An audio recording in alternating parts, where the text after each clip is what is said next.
Hi everyone, today we're going to start reading a brand new book called Charlie and the Chocolate Factory by Roald Dahl. Now this is one of my favourite books, and I know that before we left we was due to be reading this one because lots of people had asked for it. So I'm going to be videoing myself reading a little bit to you every single day. And today we're going to start with chapter 1, which is Here Comes Charlie. These two very old people are the father and mother of Mr. Bucket. Their names are Grandpa Joe and Grandma Josephine. And these two very old people are the father and mother of Mrs. Bucket. Their names are Grandpa George and Grandma Georgina. This is Mr. Bucket and this is Mrs. Bucket. And they have a small boy whose name is Charlie Bucket. This is Charlie. How do you do? And how do you do? And how do you do again? He's pleased to meet you. The whole of this family, the 6 grown-ups, count them, and little Charlie Bucket live together in a small wooden house on the edge of a great town. Here you go, here's the house, and you can see the great town that they live in. The house wasn't nearly large enough for so many people, and life was extremely uncomfortable for them all. There were only 2 rooms in the place altogether, and there was only 1 bed. The bed was given to the 4 old grandparents because they were so old and so tired. They were so tired that they never got out of it. Grandpa Joe and Grandma Josephine on this side, and Grandpa George and Grandma Georgina on this side. Mr. and Mrs. Bucket and little Charlie Bucket slept in the other room upon a mattress on the floor. Now in the summertime this wasn't too bad, but in the winter freezing cold drafts blew across the floor all night long. It was awful.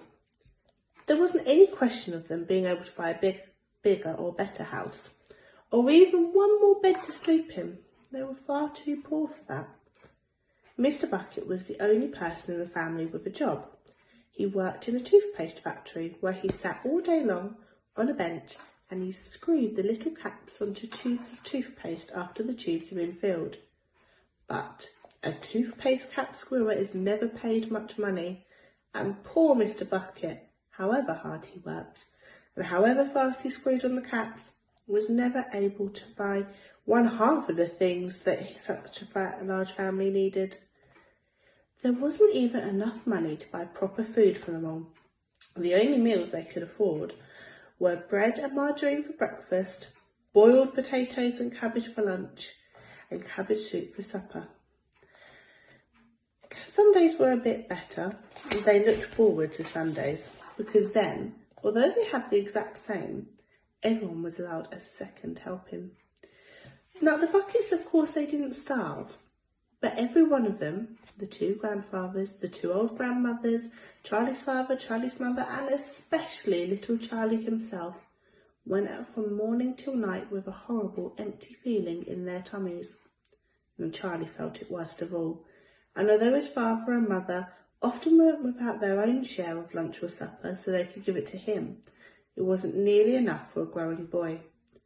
He desperately wanted something more filling and satisfying than cabbage and cabbage soup. The one thing he longed for more than anything else was chocolate.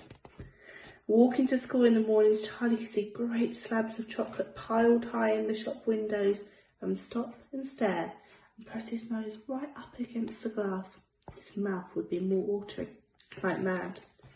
Many times a day, he would see other children taking bars of creamy chocolate out of their pockets and munching on them greedily. And that, of course, was pure torture. Now, only once a year, on his birthday, did Charlie Bucket ever get to taste a bit of chocolate.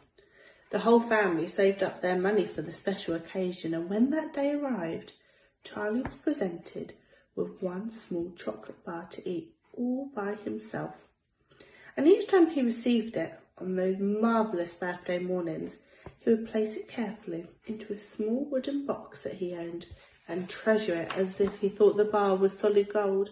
And for the next few days, he would allow himself only to look at it, but never to touch.